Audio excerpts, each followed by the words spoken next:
The roar of 50,000 Romans thundered through the Colosseum, a sound that could shake the very foundations of the city. But deep below the sand-dusted arena floor, in the labyrinthine darkness of the hypogeum, Gaius heard only the creak of timber and the groan of massive gears. He was the architect of this underworld, a slave whose genius had given life to the emperor's most spectacular fantasies. And today, he would use that same genius to drown them in chaos. His hands, stained with grease and grit, moved with a practiced certainty over the bronze levers and intricate valve systems. For years, he had toiled here, designing and building the complex network of winches, elevators, and trapdoors that could lift gladiators, wild beasts, and entire stage sets into the arena above as if by magic. His greatest achievement, however, lay dormant. A colossal hydraulic system capable of flooding the entire arena floor in minutes, turning it into a vast lake for mock naval battles, the Naumachii. Today was the day of the grandest Naumachia ever staged, a reenactment of a legendary sea victory. And for 300 condemned prisoners, it was meant to be their final day on Earth. But Gaius had made a different pact. For weeks, he had communicated with them through secret channels, a sympathetic guard, a coded message scratched onto a discarded piece of pottery. He knew their leader, a stoic Thracian named Lycomedes, who had been a ship captain before his capture.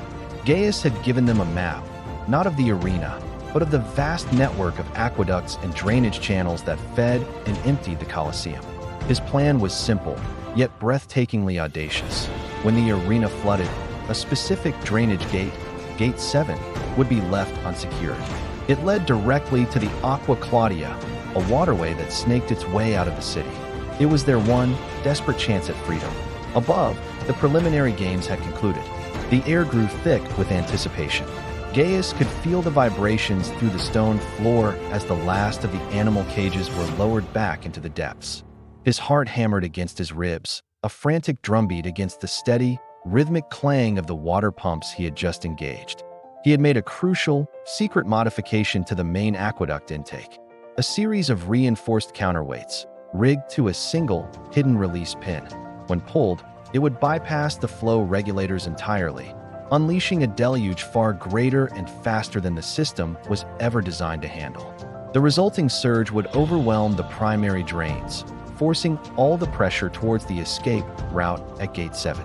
A hush fell over the crowd. The emperor, resplendent in his purple toga, rose from his seat in the imperial box.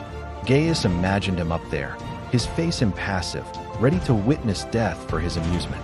The fate of hundreds rested on this one moment, on the single, fluid motion of a man's arm. Gaius's gaze flickered to the small group of his most trusted assistants, fellow slaves who knew nothing of the escape, but everything about the machinery. Their faces were tense, focused only on the series of signals that would command the operation. They believed they were merely preparing for the greatest spectacle of their lives. They had no idea they were instruments in a rebellion. The emperor raised his hand. The silence was absolute. Gaius's breath caught in his throat. He watched the hand, a tiny speck of white against the backdrop of the cheering masses. It hung there for an eternity. He thought of Lycomedes and his people, huddled in the holding pens, their eyes fixed on the grates in the floor, waiting for the gush of water that meant life or a swifter death. He thought of the years of humiliation, the lash, the endless toil in the dark. This was for all of them. The emperor's hand dropped. A horn blared, the signal to begin. Now, Gaius roared to his men, his voice nearly lost in the sudden cacophony. Open the main sluices. All of them. The engineers sprang into action, turning massive capstans. Deep within the bowels of the Colosseum, colossal stone gates lifted, and water from the aqueducts began to pour into the staging reservoirs. The sound was a low rumble at first, then a growing roar. But this was just the prelude. As his men strained at the wheels, Gaius slipped away into a shadowed alcove. Here, hidden behind a false stone panel, was his masterstroke, a simple iron ring connected to the release pin for his counterweight system. With the reservoirs half full, the pressure was building. The timing had to be perfect. Too early, and the surge would be too weak. Too late, and the primary drains would engage properly, foiling the escape. He listened to the shouts of his foremen, their calls echoing through the tunnels, marking the water levels. Level 5. Pressure is stable, one cried. Gaius wrapped his fingers around the cold iron ring. This was it. He pulled. There was a deafening crack as the pin sheared. A deep, violent tremor shook the entire substructure as tons of counterweights dropped, slamming the bypass channels wide open. A wall of water, a monstrous, untamed beast, surged through the pipes. The roar was no longer a rumble. It was an earthquake. The stone beneath his feet vibrated with terrifying intensity. Alarms began to clang as pressure gauges shot into the red. His men yelled in confusion and panic, their carefully orchestrated symphony now a chaotic scramble. The regulators have failed. The pressure is off the charts.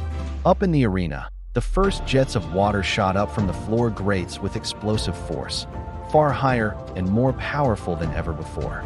The crowd gasped, then erupted into cheers, believing this violent display was part of the show. They were about to witness a flood of biblical proportions. Down below, the situation was spiraling into chaos. Tunnels began to flood unexpectedly. Water burst from seams and joints that had never been tested to such a limit. Gaius fought his way through the rising, knee-deep water towards the rendezvous point near Gate 7. He had to ensure Lycomedes and his people found their way. He reached the designated corridor, a junction dimly lit by a single torch. The water was already swirling at his waist. He could hear the shouts and splashing of the prisoners approaching from the holding pens. They had made it. A grim smile touched Gaius's lips. It had worked. Suddenly, a new sound cut through the roar of the water, the rhythmic, metallic tramp of marching feet. Heavy, disciplined, and getting closer. Gaius froze. That wasn't the sound of panicked slaves or desperate prisoners. It was the sound of soldiers. He peered into the darkness, towards the massive, iron-reinforced wood of Gate 7. This was their door to freedom. As he watched, the heavy bolts were drawn back, not from his side, but from the other. The gate began to creak open. Lycomedes and the first group of prisoners reached the junction, their faces a mixture of hope and fear, ready to surge through the opening.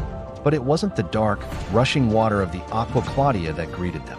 Instead, the gateway filled with the light of a dozen torches, glinting off polished helmets and the tips of drawn swords. An entire cohort of the Praetorian Guard poured into the tunnel, their shields locked, their expressions like granite. Gaius's blood ran cold.